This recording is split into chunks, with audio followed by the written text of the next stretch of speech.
Estamos começando mais um dia de aulas desta tarde, aqui no nosso programa Vem Aprender.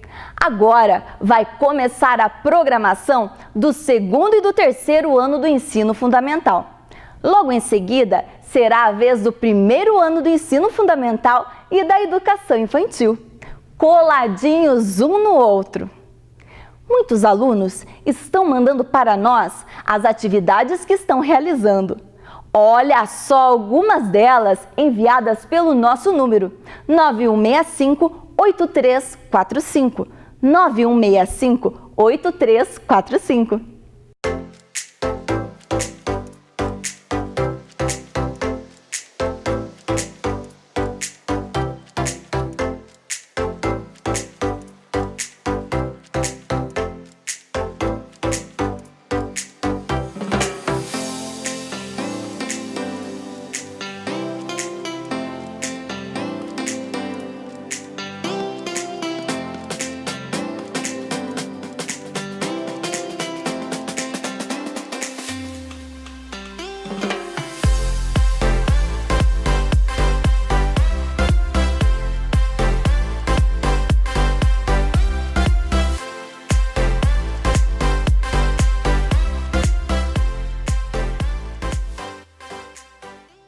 Muito bem, pessoal! Continuem assim, lendo muito e estudando com a gente. Muito bom! Lembre-se que a leitura é não apenas fundamental para que você aprenda. Ela é também uma importante companhia nesses dias em que estamos em casa. Ela abre a nossa mente e alimenta a nossa imaginação. Além disso, continuem com a gente todos os dias. A sua sala de aula é aqui na telinha da TV Educativa de Ponta Grossa. É hora de estudar. Estão preparados? Então, vamos começar! Você acompanha agora as aulas do segundo e do terceiro ano do ensino fundamental. Vamos lá?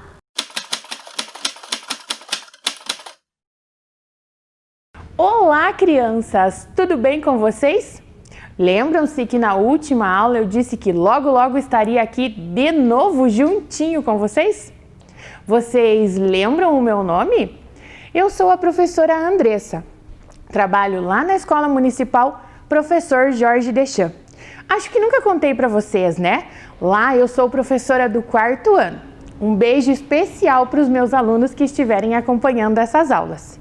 E hoje, durante essa semana também, vou trabalhar com vocês, alunos do segundo e do terceiro ano. Vamos continuar com a nossa amada língua portuguesa. E sem demoras, vamos começar. Primeiro, eu quero agradecer as minhas duas colegas lá da Escola Municipal Professor Jorge Deschamps. Elas vão aparecer aí na telinha para vocês. A professora Joelma, que é professora do segundo ano, e a professora Márcia, que é professora do terceiro ano lá na escola. Elas me ajudaram com os planejamentos, com as atividades, então o meu muito obrigado para as duas.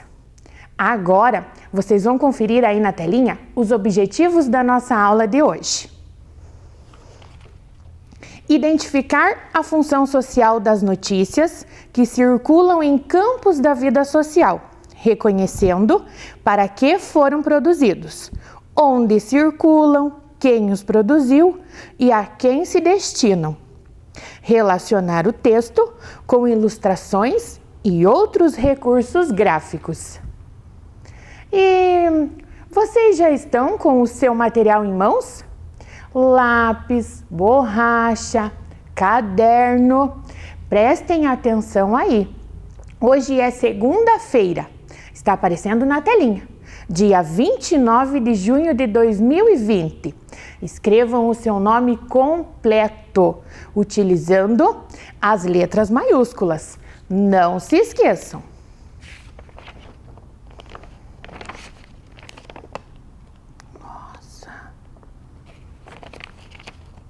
Ah, desculpa, já escreveram? É que eu estava aqui vendo tantas notícias no jornal. Vocês Já descobriram o tema da nossa aula? Hoje nós vamos trabalhar notícias. E vivemos em um tempo onde muitas notícias circulam por aí.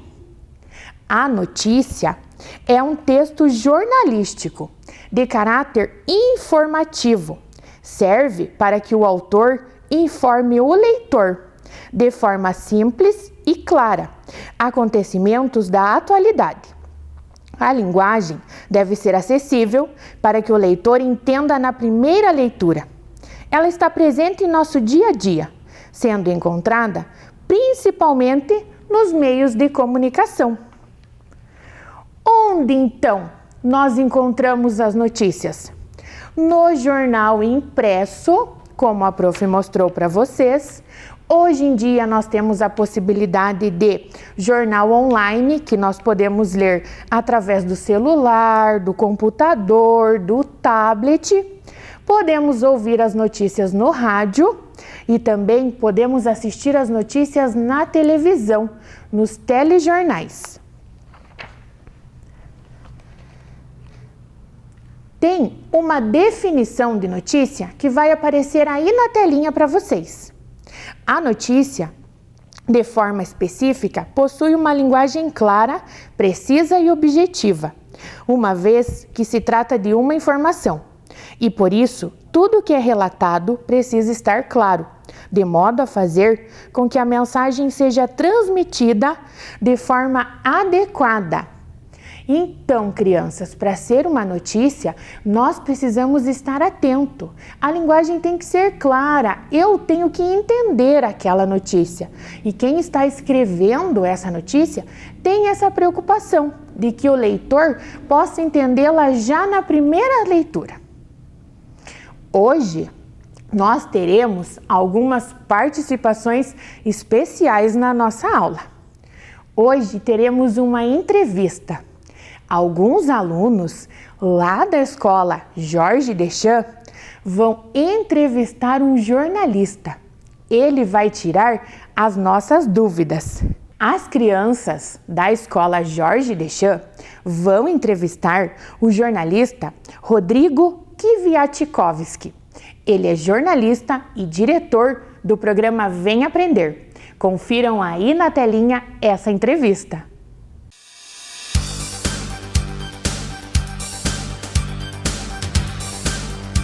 Olá, tudo bem?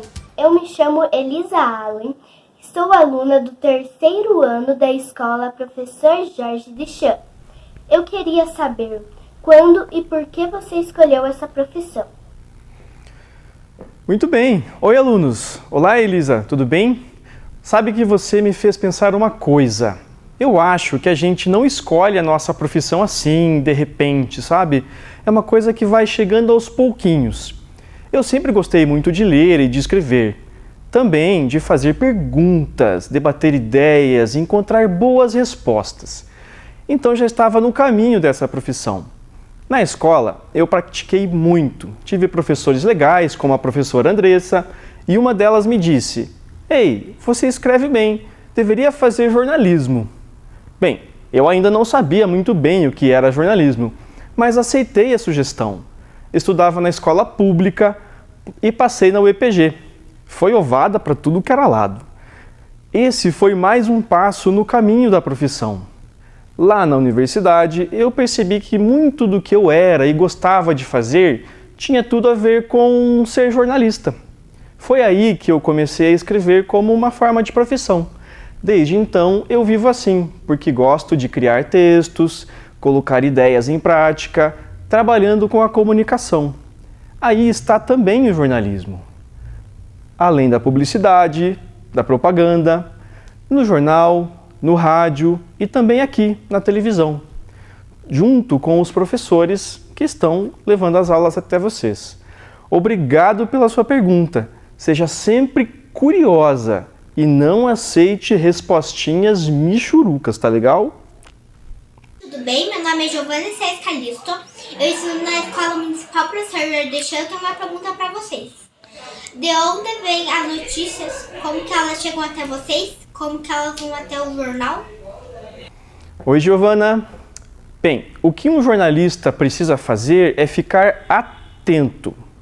Ele ou ela precisa prestar atenção em todas as coisas que acontecem na cidade, na prefeitura, nas estradas, na política ou com a polícia, no meio ambiente ou na saúde, em tudo. Normalmente nos jornais, esse trabalho é dividido. Um profissional toma conta da área da economia, por exemplo. Então, ele tem que conversar com empresários grandes ou pequenos, para entender essa montanha-russa que é a economia. Às vezes ela está mais para trem fantasma, né? Dá uns sustos na gente. De qualquer forma, por exemplo, ele precisa saber do preço do dólar, porque com ele se compra o trigo. Grande parte do trigo que nós comemos aqui vem da Argentina. É importado e pago em dólar. Assim, o preço do pão pode aumentar. Isso seria uma notícia, certo? Outro jornalista, no dia a dia, vai verificar com o pessoal da Polícia Militar, Civil, Federal, Bombeiros, Guarda Municipal, se aconteceu alguma coisa na área da segurança enquanto todo mundo estava dormindo. Bom dia, policial. Alguma situação, alguma ocorrência? Um acidente na BR-376, próximo da onde? Próximo de Palmeira? Obrigado, eu vou me informar melhor com a concessionária que administra a rodovia. Então, dizemos que o jornalista precisa checar. Quer dizer, não pode sair falando, parece que teve um acidente. Ele precisa ver se é verdade, apurar tudo o que realmente aconteceu para dar essa notícia com a qualidade que as pessoas merecem e precisam. Ter atenção é o essencial para as coisas boas e também para as ruins. Se no ponto de ônibus alguém comenta que, por exemplo, no bairro as crianças estão indo muito bem na escola, o jornalista pode ir até lá, falar com as mães, ligar para a prefeitura, falar com a secretária de educação, perguntando como estão as coisas.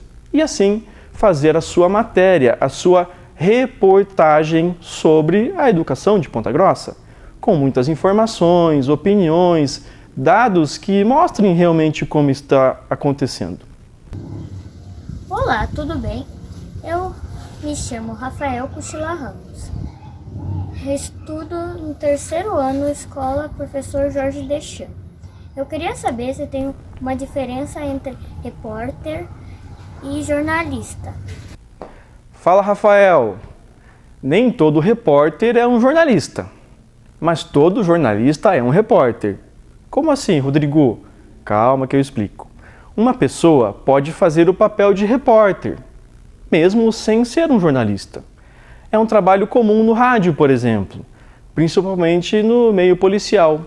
Ao mesmo tempo, se um jornalista atua como repórter, ele precisa fazer a sua reportagem com muito profissionalismo, porque ele estudou para isso, afinal de contas, não é verdade? Precisa checar o que aconteceu, quando, como, com quem e principalmente o porquê.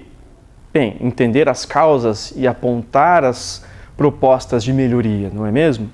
Também precisa dar para cada detalhe da história a importância merecida, nem mais nem menos. Deve falar ou escrever de maneira clara para que as pessoas possam entender. Precisa pegar o difícil e transformar em fácil. Seja em um caso urgente, como um grande acidente que está ocorrendo neste momento, ou uma investigação mais detalhada que exige muita pesquisa e investigação. Um bom repórter precisa fazer isso, seja ele formado em jornalismo ou não, não é verdade? Oi, tudo bem? Meu nome é Alana Fagundes da Silva. Estudo na escola Jorge Deschamps, no 3º ano. Eu gostaria de saber como é feita a divisão do trabalho e quem escreve as notícias. Oi, Alana. Muitos jornalistas gostam de trabalhar sozinhos. Eles ficam sabendo de algo, ligam, usam o WhatsApp, pesquisam, entrevistam as pessoas e escrevem tudo depois, organizando essas ideias. Mas em uma TV ou mesmo no jornal, é um trabalho em equipe. Tem o produtor, tem o editor, tem o fotógrafo e outras pessoas. Tem jornalista que sempre cobre uma área, por exemplo, o meio ambiente. Então ele vai pesquisar, checar os fatos e conversar com outro jornalista que é um editor. Ele vai dar sugestões, opiniões e dizer: manda ver nessa reportagem. Uma vez terminada, a matéria está pronta para ser publicada em um site, por exemplo. Ou vai para um computador onde tem uma pessoa que é um diagramador e está montando o jornal final. Esse arquivo vai por e-mail lá para uma gráfica, com grandes máquinas, e lá é impresso o jornal de papel ou a revista que a gente vê nas bancas ou chega direto para a casa do assinante. Legal, pessoal? Olha, eu acho a comunicação uma coisa incrível e o jornalismo é muito importante para informar a sociedade. Por isso, leiam muitas reportagens, comparem os textos, vejam as imagens dos fotojornalistas. E sempre, sempre mesmo, não esqueçam de se perguntar: será que essa matéria disse tudo? Rodrigo para o Vem Aprender. Volto para você, professora Andressa. E então, gostaram da entrevista? Eu agradeço aos alunos da Escola Jorge Deschamps e às mamães que ajudaram gravando os alunos em casa, pois continuamos nesse momento de distanciamento social. E cada aluno que participou dessa atividade gravou o seu vídeo lá na sua casa. Então, muito obrigada a todos. Agora, nós vamos conferir algumas notícias. Também teremos a participação de alunos lá da Escola Jorge. Eles vão contar para nós algumas notícias publicadas recentemente. Confiram aí em casa. Em tempos de pandemia, não vivemos só de notícias ruins. Confira agora algumas boas notícias. Atos de bondade. Se por um lado, há relatos de pessoas que foram às compras e chegaram a brigar em estabelecimentos comerciais. Por outro lado, vimos que a pandemia estimulou atos de bondade em todo o mundo. Um lado mais bonito e solidário, só em nosso país, a Associação Brasileira de Captadores de Recursos, ABCR, já movimentou 3 bilhões de reais em doações de empresas e pessoas físicas no país, um recorde, fonte Revista Época. Menos poluição. Houve uma queda significativa nos níveis de poluição em todo o mundo, com a atividade industrial reduzida e menos circulação de carros. Foi reduzida a taxa de dióxido de nitrogênio, um forte poluente. Em Nova York, pesquisadores mostraram que o monóxido de carbono foi quase 50% menor em comparação com o mesmo período do ano passado. Fonte BBC News. Coronavírus, laboratório chinês anuncia 90% de eficácia em teste de vacina. A busca por uma vacina efetiva para tratar a Covid-19 pode estar chegando ao fim. O laboratório chinês Sinovac Biotech anunciou no domingo, dia 14, 2 boas notícias no combate contra o novo coronavírus. Os testes realizados indicaram que 90% das pessoas produziram anticorpos contra a doença após 2 semanas da aplicação e não foram identificados efeitos colaterais. As informações são da agência Bloomberg. O laboratório produziu a vacina a partir de uma versão enfraquecida do vírus. Esse laboratório é apenas um dos 5 do mundo que já iniciaram o período de testes em humanos, publicado em 15 de junho de 2020 na revista Veja. Agora que vocês já ouviram as notícias, já assistiram à entrevista, nós vamos conhecer a estrutura de uma notícia. Acompanhem aqui no jornal.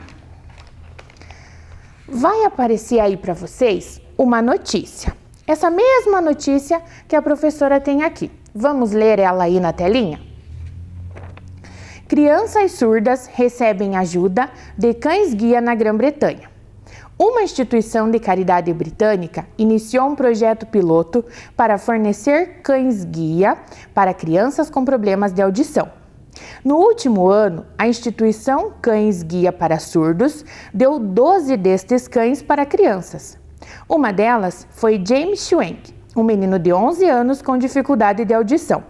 O cão de James é o labrador Kurt, que o alerta quando ele precisa acordar de manhã, quando sua mãe o chama em situações de perigo, como quando um alarme de incêndio dispara.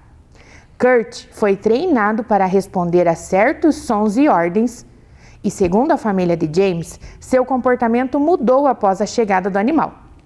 Ele está mais independente e confiante, e desenvolveu um ótimo relacionamento com o cão.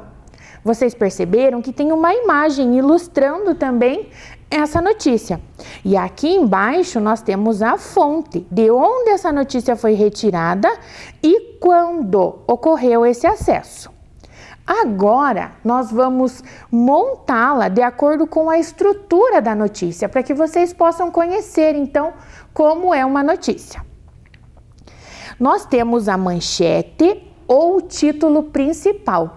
É aquilo que mais chama a atenção, que nos desperta a vontade de ler aquela notícia.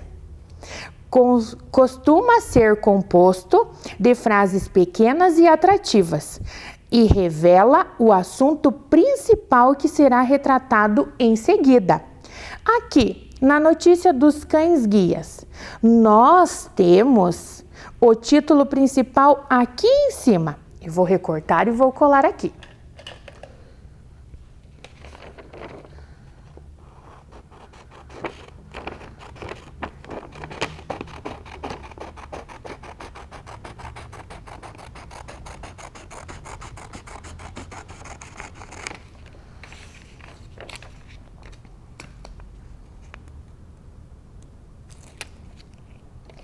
Aqui então nós temos a manchete ou o título principal. Aquele título que despertou a nossa curiosidade, a nossa vontade de ler aquela notícia. Em seguida, nós temos o título auxiliar. É um título que vem logo depois do título principal. E a sua função é complementar o título principal, acrescentando-lhe apenas algumas informações a mais. Todo esse pedacinho aqui, então, é o nosso título auxiliar. Vamos colocá-lo aqui.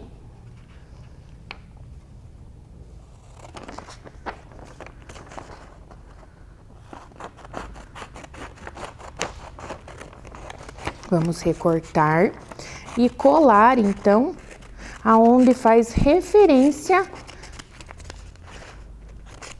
ao título auxiliar. É um título auxiliar, ele fornece mais algumas informações, ele ajuda. Auxiliar é ajuda. Ele ajuda, então, na compreensão do título anterior e até mesmo da notícia.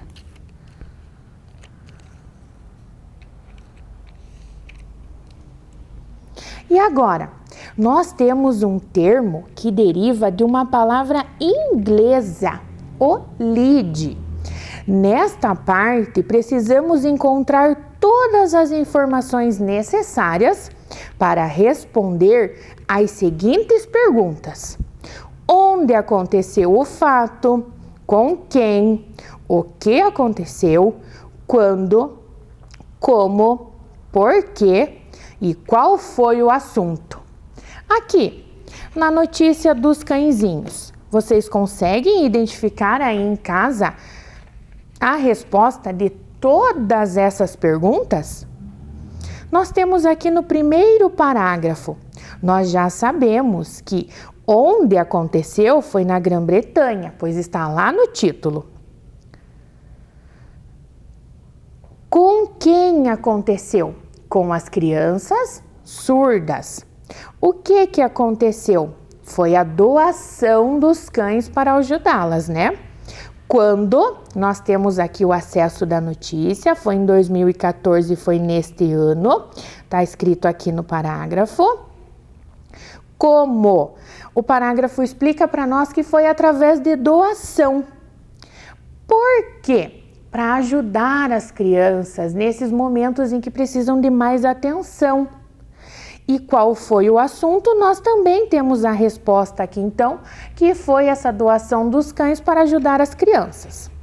Vamos colar ali. Esse pedaço da notícia que responde a todas essas perguntas. Lendo o título auxiliar. E mais esse pedacinho, a gente já consegue entender o que foi que aconteceu, como, onde, já sabemos a data. Então, aqui é o nosso lead. E por último, as notícias têm um corpo, o corpo da notícia. Nela, há um detalhamento maior dos fatos, de modo a destacar os detalhes mais importantes, fundamentais à compreensão do interlocutor. Interlocutor é a pessoa que está lendo. Ela precisa de mais alguns fatos para ampliar, para melhorar o seu entendimento sobre aquilo que foi noticiado. Se nós pegarmos a continuação da notícia aqui dos cães guia, a gente vai ver que tem várias outras informações que nos conta o nome do animalzinho que o James recebeu, conta quais são as tarefas que ele realiza ali, como é que ele ajuda o James. A família está contando que o comportamento do James melhorou, que ele está mais atento. Então, todas essas informações fazem parte do corpo da notícia e nos auxiliam no entendimento também. Nós temos uma compreensão maior daquilo que foi feito, daquilo que foi realizado. Então, vamos colar aqui. É o corpo da notícia.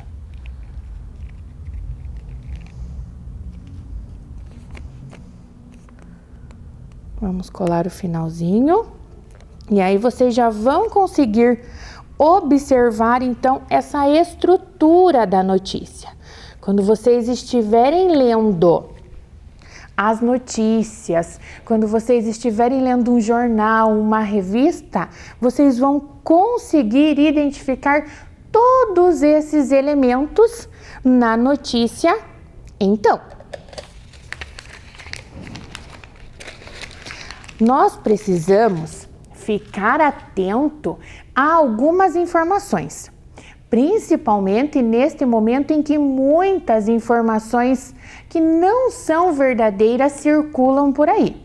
Nós temos algumas dicas, confiram aí na telinha.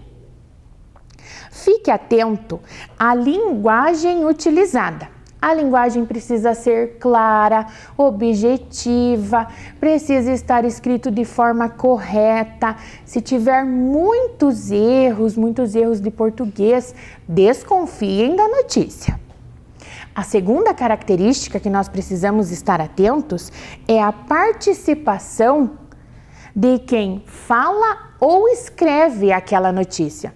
Se essa pessoa está emitindo alguma opinião ou não, vocês precisam ficar atentos também. Se quem produziu aquela notícia só contou um fato ou emitiu alguma opinião sobre aquele acontecimento. E, acima de tudo, a fonte. Nós precisamos procurar fontes seguras antes de sair reproduzindo as notícias, as informações que recebemos, ok? Então agora vocês já sabem aí em casa como pesquisar e como observar se essas notícias são verdadeiras ou não. Fiquem atentos. Nós vamos conferir agora aqui na telinha a diferença entre reportagem e notícia. A notícia apresenta um fato de forma simples e objetiva. Ela é mais curta, ela apresenta de um jeito que você leia e já consiga entender. Ela é factual, a apuração e a publicação é imediata. O conteúdo é válido a curto prazo. Ela se obtém a um fato, por isso aqui factual. Ela está baseada naquele fato, naquele acontecimento. A publicação dela tem que ser imediata, tem que ser rapidinho, porque senão aquela notícia já passou e já não importa mais para o leitor. E o conteúdo, as pessoas lá, né, o jornalista, o repórter, as pessoas que trabalham com a notícia, estudam e constroem então essa notícia no modelo de pirâmide invertida. Por quê? Ela já te dá o fato no comecinho da notícia. Ela não fica demorando e deixa lá para te dar a notícia lá no final, quando você fica esperando. Não. Diferente da reportagem, que a gente já vai ver. Então, na notícia, o fato já está ali no comecinho, já está explícito, você já consegue perceber. A reportagem, então, questiona causas e efeitos de um fato determinado. Aquele fato que era notícia, a reportagem vai se aprofundar, vai buscar as causas, os efeitos. Por exemplo, o aluno Felipe contou para nós que houve a diminuição da emissão de gases na atmosfera nesse momento de quarentena, de distanciamento social. É uma notícia. Para que ela vire uma reportagem, é preciso que os profissionais vão em busca das causas disso. Quais são as causas? Tem menos carros circulando pelas ruas, as fábricas estão trabalhando menos, emitindo menos poluentes. Eles vão buscar também os efeitos. Quais são os efeitos, então, dessa diminuição da poluição? A longo prazo, o que vai acontecer conosco, com o nosso planeta? Aquilo que era uma simples notícia, a diminuição da emissão dos gases, virou uma reportagem maior, com mais detalhes. A apuração é extensa, com um prazo maior para a elaboração. Se é preciso buscar todos esses dados, precisa de um tempo maior para produzi-la. E a validade é a longo prazo. A gente vai poder continuar lendo essa notícia por mais tempo, essa reportagem por mais tempo, diferente da notícia. O conteúdo é sem uma ordem pré-determinada, com gráficos, imagens e citações. Dentro da reportagem eu posso colocar imagens, gráficos. Quando eu falo citações, são as falas de outras pessoas. Por exemplo, os estudiosos que descobriram que houve essa diminuição na emissão dos gases, aquilo que eles falaram, uma conversa com eles, pode estar inserida dentro da reportagem. Perceberam então essa diferença entre notícia e entre reportagem? Vejam aqui na tela. A notícia que nós usamos ali das crianças surdas terem recebido ajuda, então dos cães guia, ela é mais curtinha. Diferente da reportagem que nós temos aqui do outro lado. O título da reportagem é Turismo já sente efeitos da Copa do Mundo. Vejam como a extensão da reportagem é maior. Foi preciso apurar mais os fatos, descobrir as causas, os efeitos e então produzir a reportagem. Conseguiram perceber essa diferença? Então, crianças, aprenderam com a nossa aula hoje? Gostaram das notícias, dos nossos alunos que participaram? Conseguiram aprender ali o esquema bem certinho de como que é montado uma notícia, quais são as suas características, aonde podemos encontrá-las, a diferença entre notícia e reportagem? Eu espero que sim. Espero que vocês tenham gostado e aprendido muito com essa aula. Vamos conferir os nossos objetivos se conseguimos alcançá-los. Identificar a função social das notícias que circulam em campos da vida social, reconhecendo para que foram produzidos, onde circulam, quem os produziu e a quem se destinam. Sim, nós identificamos essas funções. Vocês viram na reportagem lá como é que é o trabalho de um jornalista, que é quem produz aí essas notícias, essas reportagens, para que elas são feitas, viram que precisam ficar atentos às fontes. E o nosso segundo objetivo era relacionar textos com ilustrações e outros recursos gráficos. Vocês viram ali na reportagem essa importância, assim como na notícia ali dos cães-guia, a importância de colocar imagens para ilustrar, para ajudar no entendimento, dos gráficos, das citações, que são as falas de outras pessoas. Então, atingimos os nossos 2 objetivos da aula de hoje. Espero que vocês tenham gostado, continuem assistindo e aguardo vocês para a próxima aula. Tchau!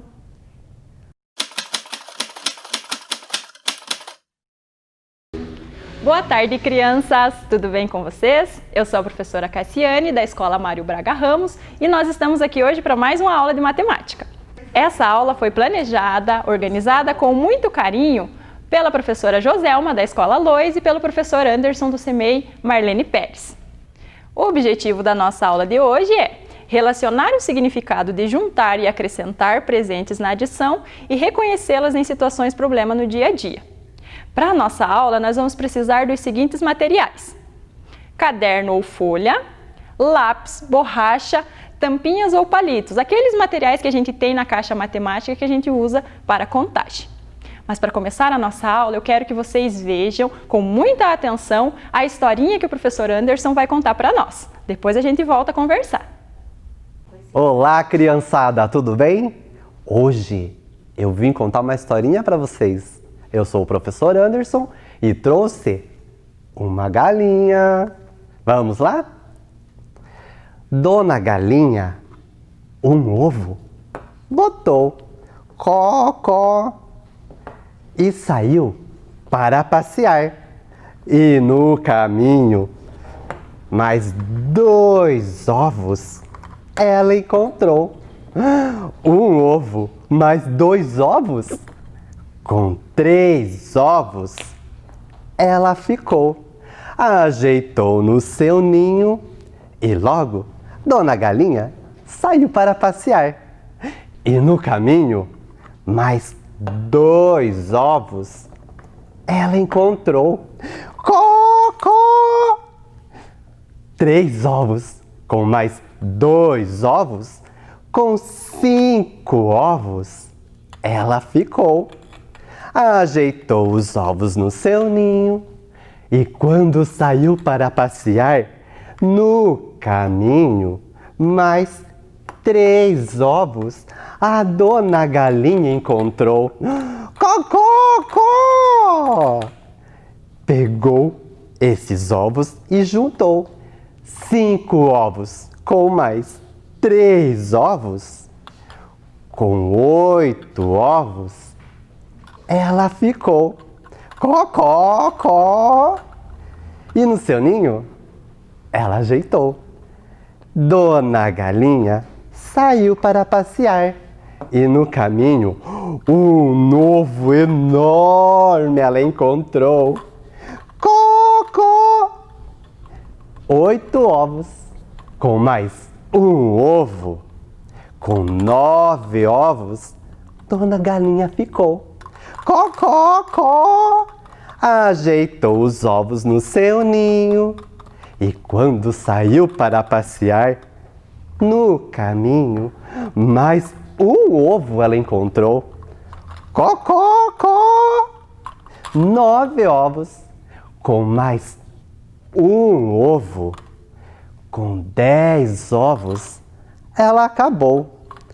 Ajeitou os 10 ovos no seu ninho e, com muito carinho e paciência, os 10 ovos ela chocou. Qual foi a surpresa quando da casca dos ovos começaram a se abrir? Sabe quais animaizinhos dali começaram a sair? Saiu ganso, marreco, pato, tartaruga. Saiu até codorna, pintinho e jacaré. Cocó! Imagine a confusão que não vai ser quando essa turma sair para comer. Cocó! Vocês gostaram da história? Quero ver se vocês prestaram atenção.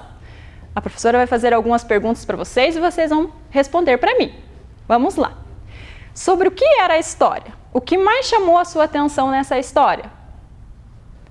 Isso! A gente viu que a galinha foi aceitando ovos, recolhendo ovos. Então essa história fala de amor, porque ela foi aceitando ovos sem julgar, sem mesmo querer saber de quem eram. Ela foi acolhendo, trouxe para o seu ninho, deu amor, tanto que a gente viu que eles nasceram. Então, é a prova que a história toda é baseada em amor, em aceitação da diversidade. Então, quem era o personagem principal dessa história? A galinha, exatamente. Ela esteve presente na história toda. Mas além da galinha, teve outros personagens. Quem foram esses outros personagens, vocês lembram? Eu vou ajudar vocês, vamos lá. Todos eles. Primeiro, o pintinho, o filhote da galinha. Quem mais? O ganso, muito bem.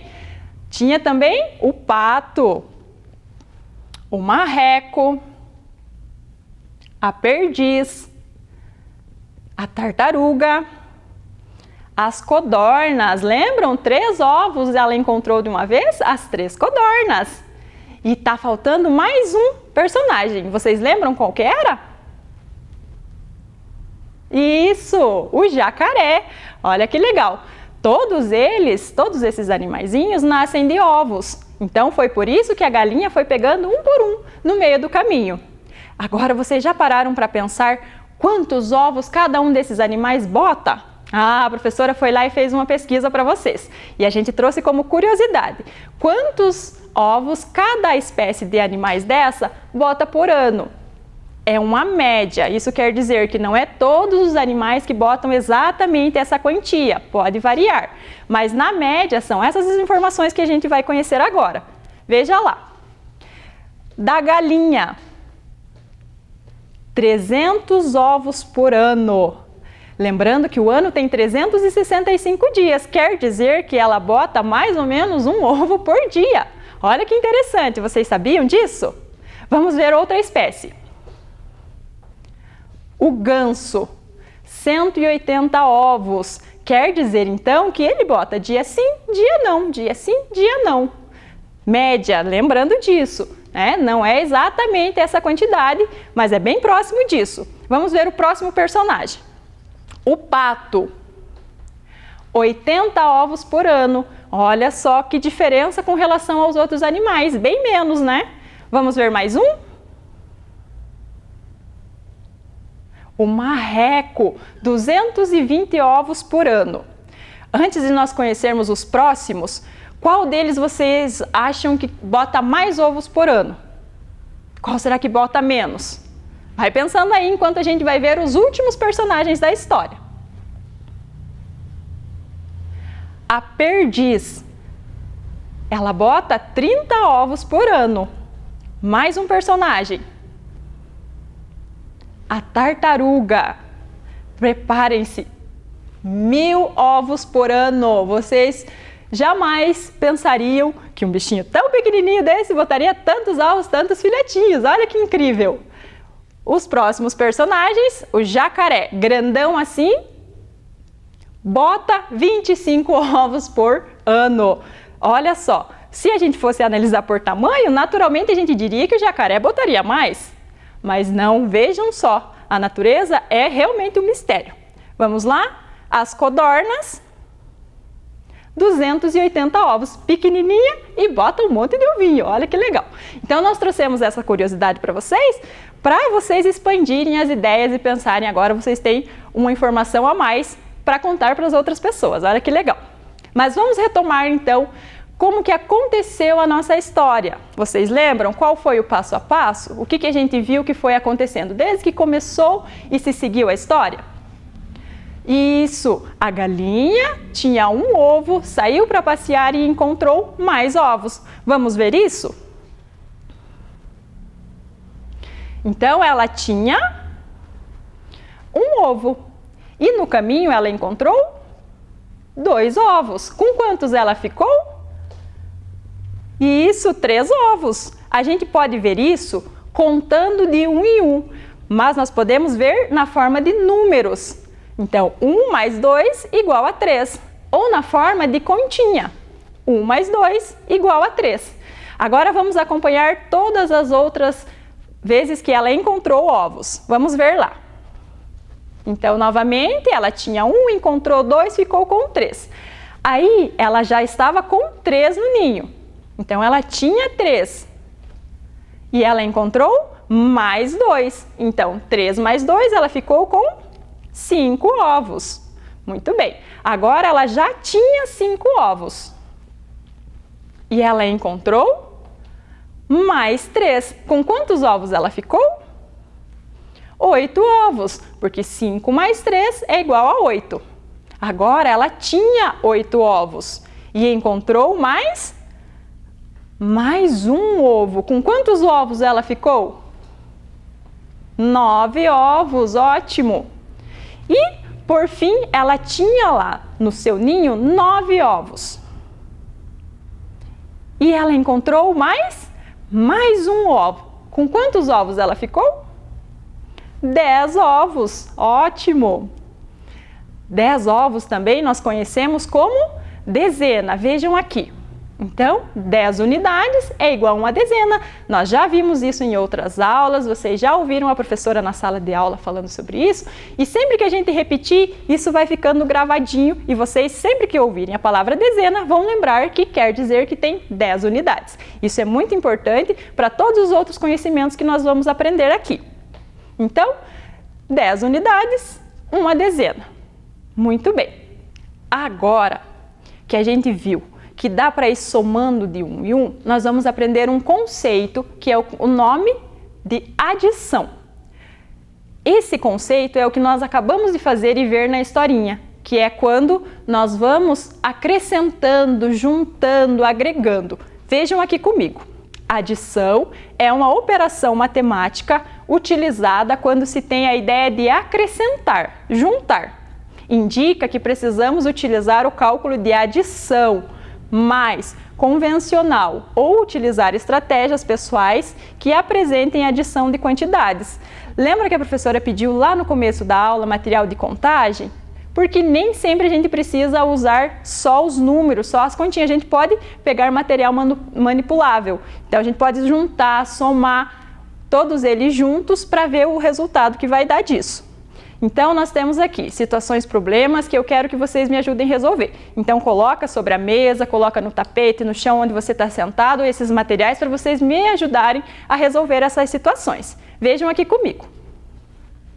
Na fazenda da Dona Carla, existem 6 galinhas que botam um ovo por dia.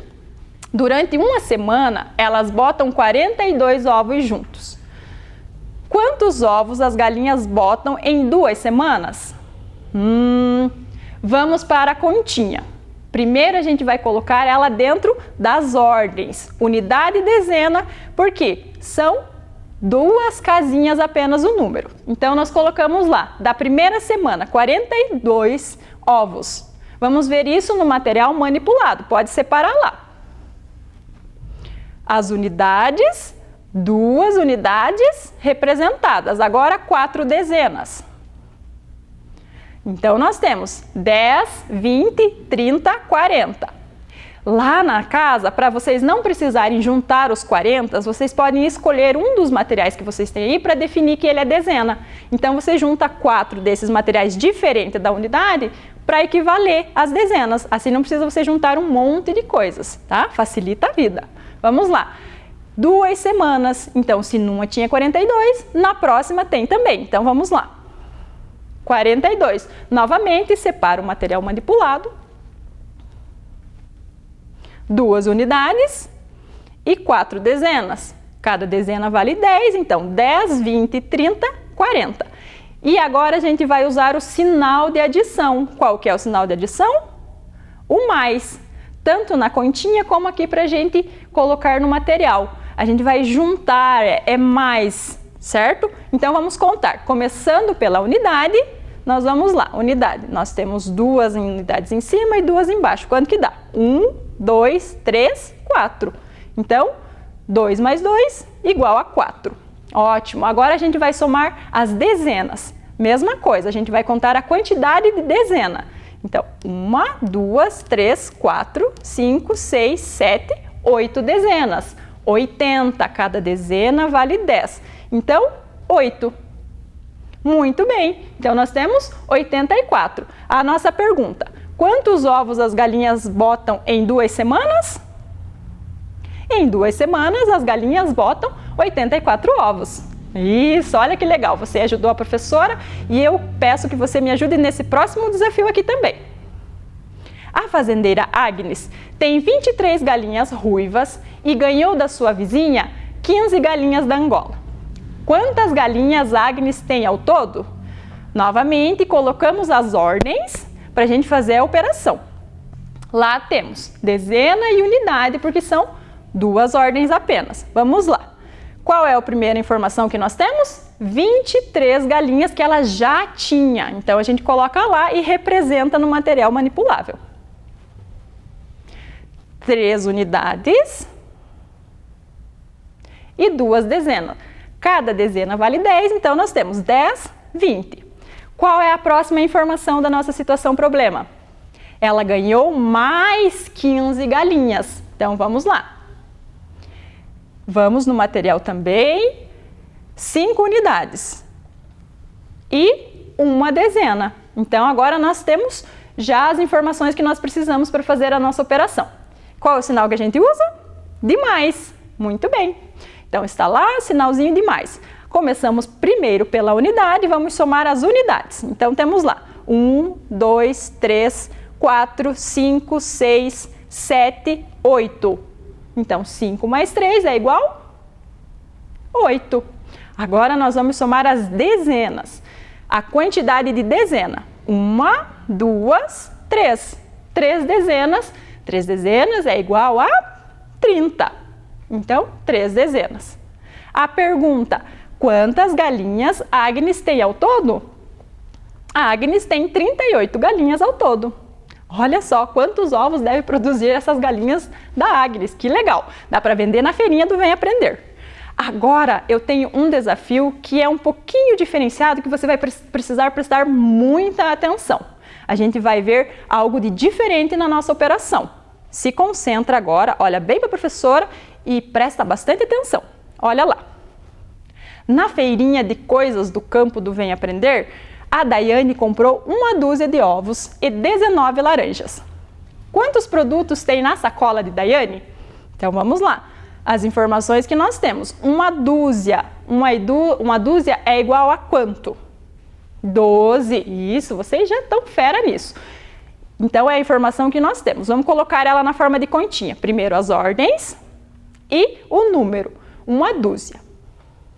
Então, 12. 2 unidades, 1 dezena.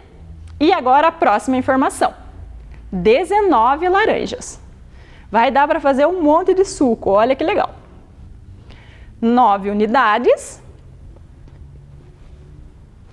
e 1 dezena. Ótimo. E o sinalzinho de adição, mais. Primeiro as unidades, lembram lá? Vamos juntos. 1, 2, 3, 4, 5, 6, 7, 8, 9, 10, 11. 11 unidades. 11 unidades? É possível a gente ter 11 unidades? Ah, boa pergunta. A gente sabe que 11 unidades não tem como, porque a gente só tem uma casinha para cada número. Então, o que acontece? Sempre que junta 10, a gente converte para uma dezena.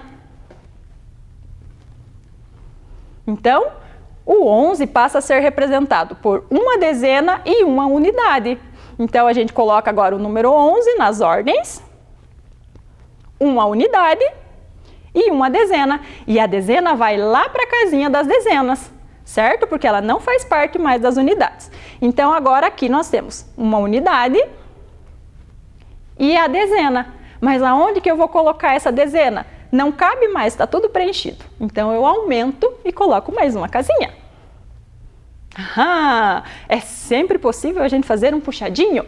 Fizemos o puxadinho lá e essa dezena que está aqui sobe lá. Muito bem, e agora a gente vai somar elas. Uma dezena, duas, três. 3 dezenas é igual a 30.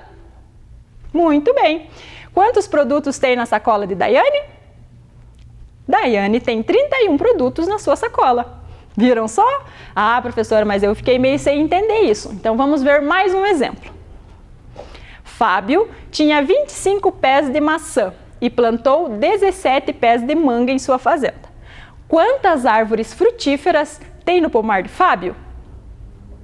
Então, vamos lá. Colocamos primeiro as ordens para a gente fazer a continha. Qual é a primeira informação? 25 pés de maçã. Isso. Representamos eles no material de contagem, 5 unidades e 2 dezenas. Cada dezena vale 10, então nós temos aqui 20. Próxima informação, 17 pés de manga. Quem gosta de manga? Ah, você gosta de manga? Ah, a professora adora manga. Lambuza tudo as mãos para comer, é uma delícia. Então, nós temos aqui a próxima informação, 17 no material de contagem. Então, nós temos uma dezena, 10 e 7 unidades. Sinalzinho de mais para a gente juntar tudo isso para descobrir a resposta. Começamos pelas unidades. 1, 2, 3, 4, 5, 6, 7, 8, 9, 10, 11, 12. Mesmo problema do problema anterior.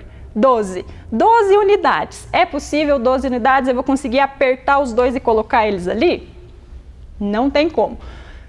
Deu mais que 10, eu junto tudo eles, transformo em uma dezena. Então, eu vou juntar e transformar o que é dezena e o que sobrar a mais de dezena fica como unidade. Então, eu coloco ele dentro das ordens, o número 12, 2 unidades e uma dezena. Agora é só eu passar ele para cá.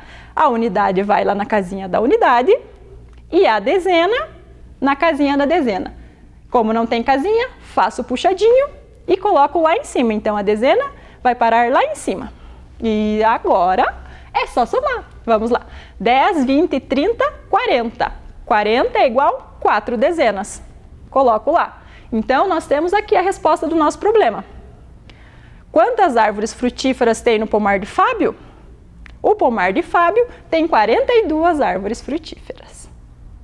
Agora que a gente já treinou bastante, que eu ajudei vocês a fazerem, eu quero que vocês façam isso daqui sozinho. Presta atenção, é um desafio para vocês realizarem agora. Em um jogo de cartas, Júlio marcou 3 pontos na primeira rodada e na segunda marcou 7 pontos. Ele disse que fez 9 pontos ao final do jogo. Você concorda? Justifique a sua resposta. Nós vamos procurar no problema as informações para resolver. Olhem lá. Então, ele diz aqui que Júlio marcou 3 pontos. Separa aí com o seu material manipulável, 3. Aí, na segunda rodada, ele marcou 7 pontos. Separa aí no seu material 7 pontos. Ele está dizendo que no total, completando, juntando esses pontos dessas 2 rodadas, ele fez 9 pontos. Será que está certo? Conta aí com o material que você separou. Primeiro 3, depois 7. Quanto que deu? Então, 7 mais 3 dá? Vamos contar. 1, 2, 3, 4, 5, 6, 7 e os 3. 8, 9, 10. Então, ele acertou dizendo que fez 9 pontos? Não, ele esqueceu de contar um ponto. Então, ele fez 10 pontos. Olha, você está ótimo nisso. Poderia ser até o juiz dessa jogada. Muito bem, agora nós vamos ver se nós aprendemos os objetivos da nossa aula, se a gente atingiu eles. Quais eram eles? Relacionar o significado de juntar e acrescentar, presentes na adição e reconhecê-los em situações problema do dia a dia. Nós já fazemos as operações de juntar no nosso dia a dia em casa mesmo. Mas a gente aprendeu hoje que nós podemos transformar isso em números para facilitar. Quando a gente fala de poucas coisas, como a gente fez aqui nas mãos, né, 10 pontos, a gente consegue contar nos dedos. Mas se for um número maior, a gente não tem tanto dedo assim, né? Aí o que a gente precisa fazer? Achar outros meios de juntar, de somar, que resolvam os nossos problemas de uma forma mais prática. E foi o que nós vimos hoje. Responda para mim. Qual é o sinal que a gente usa para a operação de adição? Mais. Por quê? Porque a gente sempre está juntando, acrescentando, colocando junto, certo? Então, quer dizer que hoje nós atingimos o nosso objetivo da aula. Tem uma tarefinha para vocês que está lá no site da SMEI, que vocês vão pegar na escola para resolver e que a gente vai fazer a leitura aqui junto. Vejam lá. Helena juntou 42 tampinhas de refrigerante para fazer brinquedos. O seu primo Luiz juntou mais 25.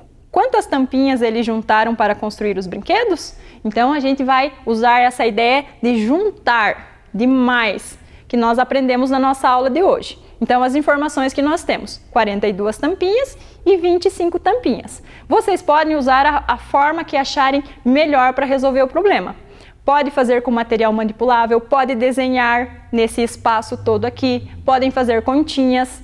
Então, a forma que vocês acharem de juntar essa informação, 42 e o 25, para a gente saber no total, se nós colocássemos todas essas tampinhas sobre uma mesa, quantas teriam? Certo?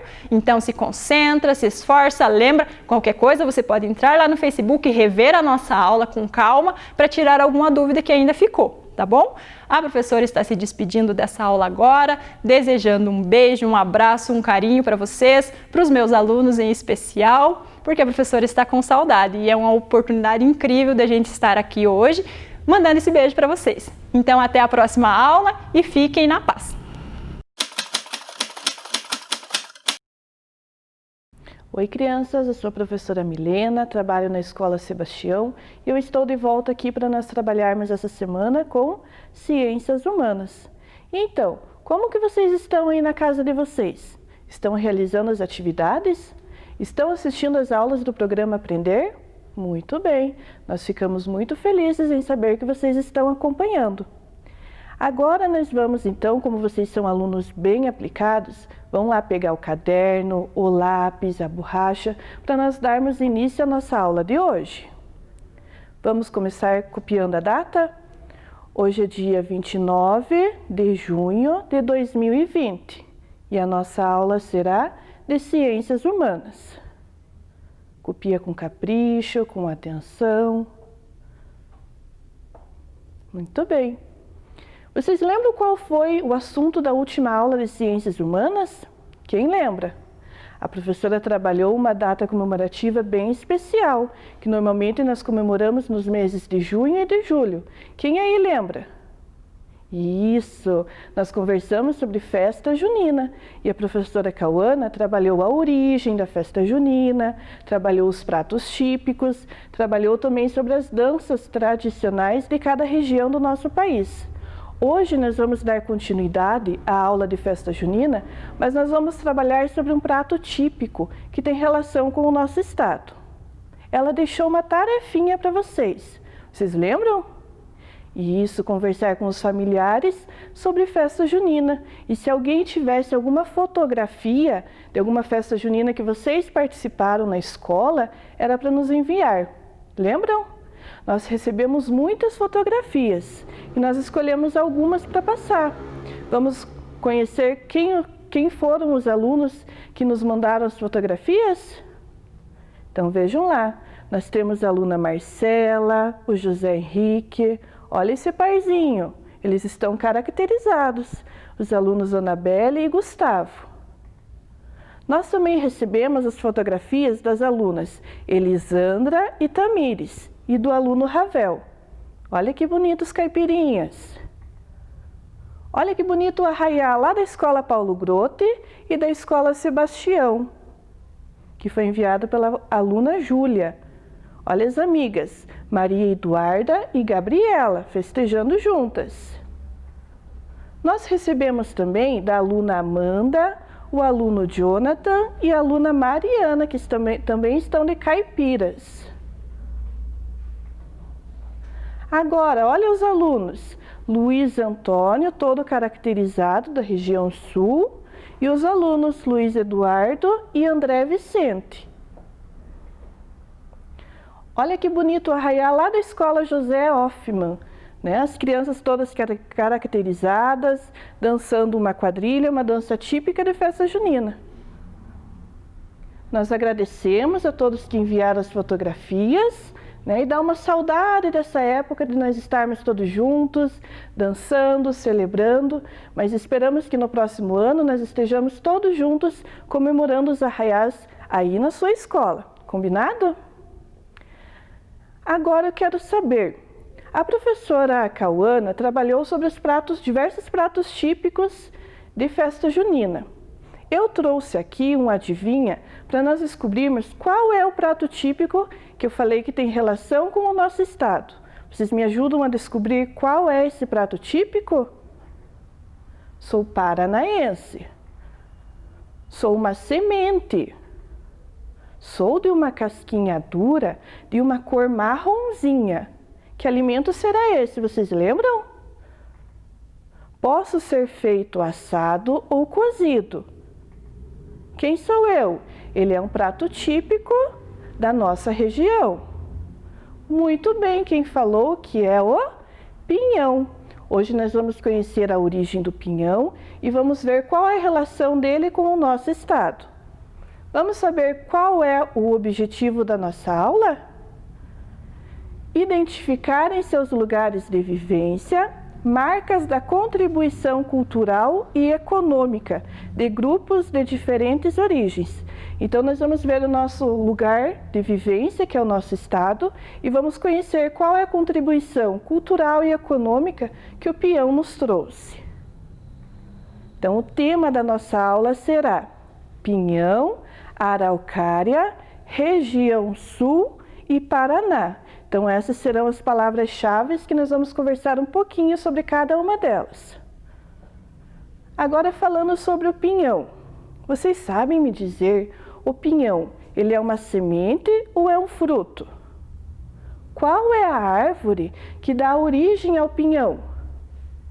E qual região do Brasil nós mais encontramos essa árvore? Quais pratos e receitas nós podemos fazer a partir do pinhão? Vocês sabem me dizer? Então fica ligadinho na nossa aula, porque nós vamos responder a todas essas perguntas. E lá no final nós vamos retomar cada pergunta e eu espero que vocês saibam responder cada uma delas. Combinado? Agora nós vamos ver um poema chamado Gralha Azul. Presta bastante atenção que nós vamos estudar sobre as características desse poema e quais informações ele vai trazer para contribuir à nossa aula. A Gralha Azul, de Inês Carolina. Azul da cor do céu é este lindo passarinho que voa pelos céus, céus da linda região sul. Deus criou esse pássaro com uma linda missão: ir até a Araucária e retirar o seu pinhão.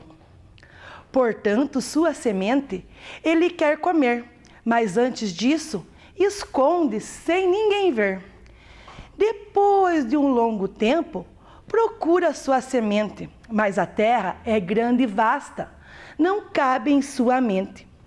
Ao longo dos anos, essa semente vai crescer, e uma linda araucária ela vai ser. E assim, sua missão cumpre com perfeição, semeando pelo sul a linda gralha azul. Espero que tenham gostado desse poema, esse poema que remete à lenda da gralha azul. E um beijo e até a próxima. E aí, gostaram do poema? Bem bonito, não é mesmo? Então esse poema ele traz alguns elementos que vão contribuir na nossa aula. Vamos estudar cada um deles? O poema fala sobre uma região específica do Brasil. Que região é essa? Quem lembra? Muito bem, a região Sul. E a região Sul é formada pelos estados do Rio Grande do Sul, Santa Catarina e o Paraná. Vejam só a imagem que está simbolizando o estado do Paraná. Vocês conhecem essa árvore? Já viram ela próxima à sua casa ou próxima à sua escola? Que árvore é essa? Quem lembra? Isso, é a araucária, também conhecida como pinheiro do Paraná. O poema tinha um nome de um pássaro com uma cor bem específica. Vocês lembram qual era o título do poema? A gralha azul, muito bem. E a professora trouxe então a fotografia da gralha azul para vocês conhecerem. Lá no poema falava que a gralha azul tinha uma missão importante, que era espalhar sementes por diversas regiões. Semente do que mesmo? Olha só, semente de pinhão, muito bem. Então nós vamos conhecer agora e identificar o que é o pinhão e onde nós encontramos o pinhão. Então o pinhão é a semente de uma árvore bem brasileira, a araucária. Inclusive o nome da nossa capital, que é Curitiba, quer dizer grande quantidade de pinheiros e vem de origem guarani. Então a araucária é uma árvore nativa da nossa região sul e ela cresce muito rápido. Em média ela cresce 1 metro por ano e pode chegar até os 200 anos. Atualmente a araucária está em extinção, ou seja, ela está diminuindo a sua quantidade. Por isso é proibido o corte e que ela seja comercializada. O fruto do pinheiro é a pinha, que é onde nós encontramos a semente, isto é, o pinhão. Então vejam só aqui na bancada com a professora trouxe para vocês identificarem. Nós temos então a pinha, que é o fruto do pinheiro. Dentro da pinha nós temos a semente, que é o pinhão. Muito bem. E olha que bonito, nós temos aqui a gralha azul, que era o pássaro do nosso poema de hoje.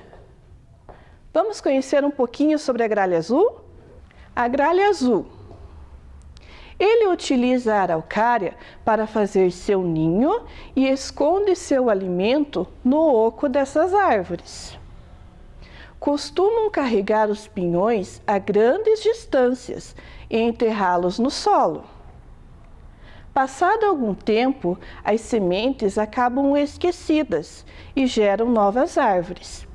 Então vejam que a missão da gralha azul é muito importante, porque ela pega a semente, o pinhão, e ela quer esconder essa semente para poder se alimentar depois. Só que ela acaba esquecendo onde ela escondeu. Com o passar do tempo, essa semente vai gerar uma nova árvore, uma nova araucária. Falando agora de região, nós falamos que a região sul é onde nós mais encontramos a araucária. Vamos identificar onde fica a região sul no nosso mapa do Brasil? Então esse é o mapa do nosso país, do Brasil. Ele é dividido em 5 regiões. Vamos lembrar? Região Norte, região Nordeste, nós temos também a região Centro-Oeste, vamos encaixar. Nós temos a região Sudeste. E qual região que está faltando onde nós vivemos?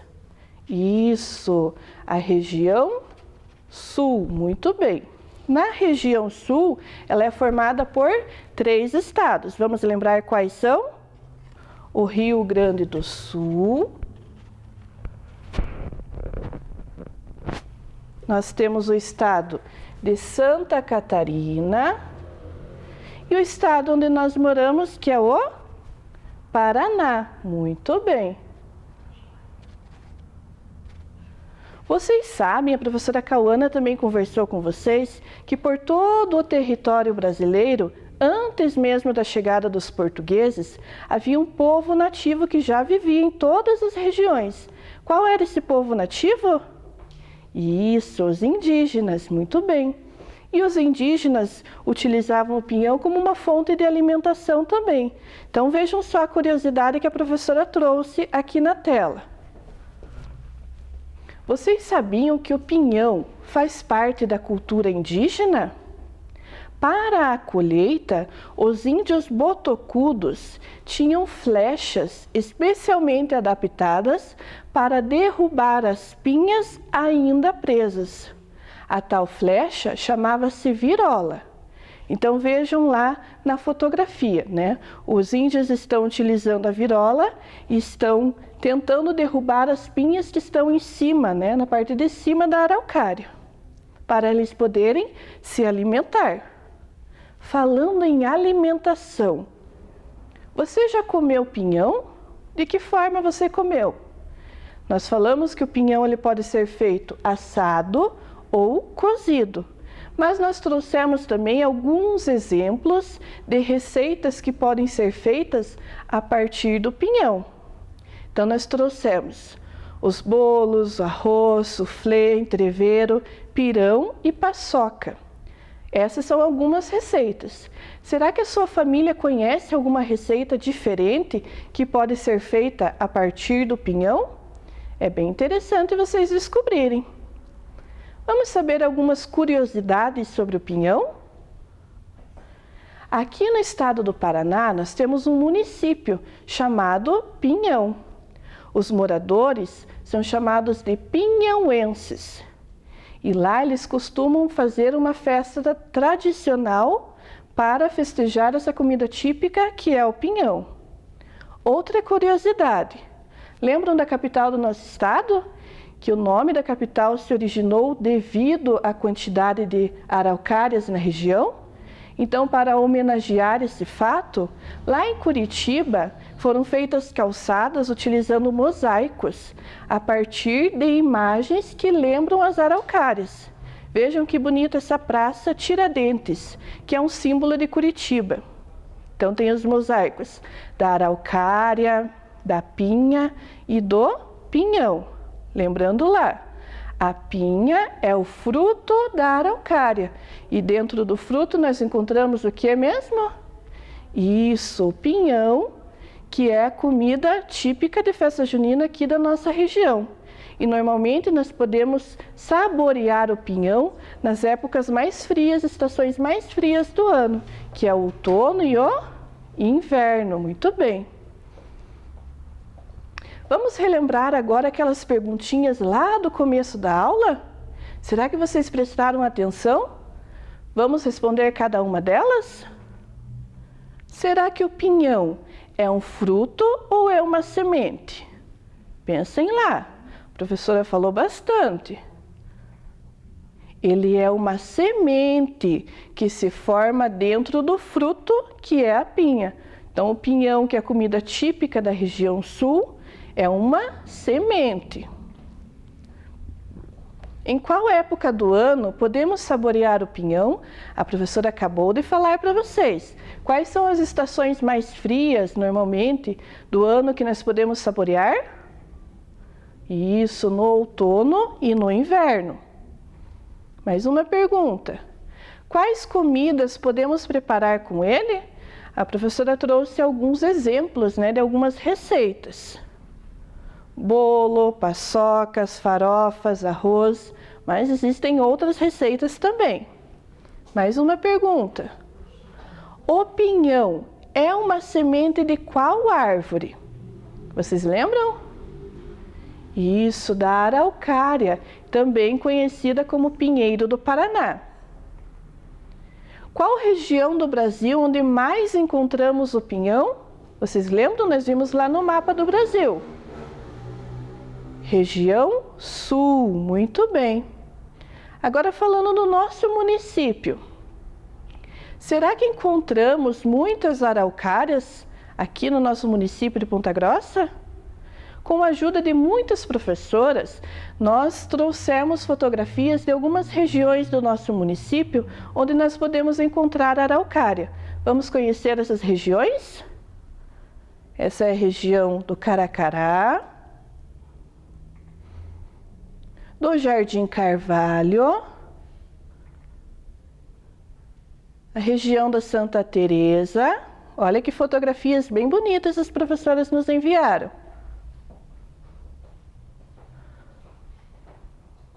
Essa fica aqui no centro, né? Avenida Ana Rita. Esse fica lá no distrito de Itaiacoca. Então, as araucárias são árvores altas, né? Fica no bairro de Uvaranas, essa fotografia. E olha só que interessante, lá na escola Jorge Deschamps, eles têm um pinheiro, né, uma araucária, lá no pátio da escola. Bem bacana. Agradecemos também a contribuição dessas professoras. Agora, vamos fazer o registro no nosso caderno sobre a aula de hoje? Estão com ele em mãos aí? Então vamos lá. Vamos colocar as palavras principais que a professora falou durante a aula. Vamos relembrar quais foram? Qual foi o tema principal da nossa aula? Um prato típico da nossa região. Qual é mesmo? Isso, o pinhão. Muito bem, quem acertou? O pinhão é uma semente de qual árvore mesmo? Araucária. Muito bem, vão copiando, registrando aí no caderno. Araucária, também conhecida como pinheiro do Paraná, justamente por ter em grande quantidade no nosso estado. A araucária nós encontramos em qual região mesmo em maior quantidade? Na região sul, que é onde nós moramos. Muito bem, copia com capricho, com atenção. Região sul. A região sul é formada por 3 estados. Qual é o estado onde nós moramos? Quem lembra? O Paraná. Muito bem. Copia com capricho. Paraná. Nós falamos também sobre um povo nativo do território brasileiro. Que povo era esse? Os indígenas. Muito bem. Que se alimentavam também do pinhão. Nós falamos, e vocês viram um poema que tem o nome de um pássaro de uma cor bem bonita, bem específica. Qual o nome desse pássaro? Isso, a gralha azul, que espalha a semente do pinhão por diversas regiões. Então vejam só as palavras-chave principais da nossa aula hoje. Pinhão, araucária, região sul, Paraná, indígenas e gralha azul. Copiaram com atenção, observem a acentuação. Isso mesmo, registra a nossa aula de hoje. Será que nós atingimos o objetivo da aula? Então, nós identificamos o nosso lugar de vivência, o nosso estado, que fica na região sul, e nós vimos a contribuição que, especialmente, um prato típico da nossa região trouxe para o nosso estado, né? O pinhão, que existe em grande quantidade no nosso estado, que é o Paraná. Então, objetivo atingido. Muito bem. Eu quero agora fazer um agradecimento especial às professoras Cauana e Rayane, que trabalham na escola Lúcia Pacher, que contribuíram na elaboração desta aula, na ornamentação da nossa aula também, e que gentilmente me convidaram para estar aqui com vocês trabalhando um pouquinho sobre esse tema. Então, eu agradeço o trabalho das minhas colegas e nós ficamos por aqui hoje. Agradeço a companhia, nós voltamos na próxima. Obrigada. Chegamos ao final de mais um programa de aulas Vem Aprender. Pegue as atividades enviadas pela sua escola e estude. Baixe também os exercícios que estão em nosso site sme.pontagrossa.pr.gov.br. Para assistir novamente este programa, basta acessar a página da Secretaria de Educação de Ponta Grossa, no Facebook ou no YouTube. Leia muito e envie para nós o que você está lendo e estudando. Nosso número você já conhece, é o 9165-8345. 9165-8345.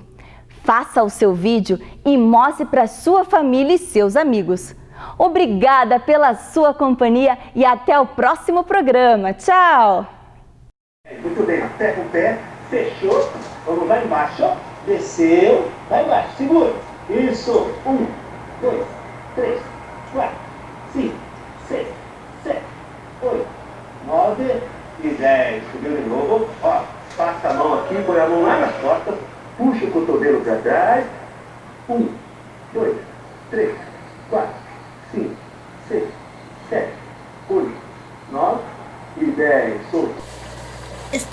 Estou preparando minha receita saudável. Uma salada colorida. Só temperar e pronto.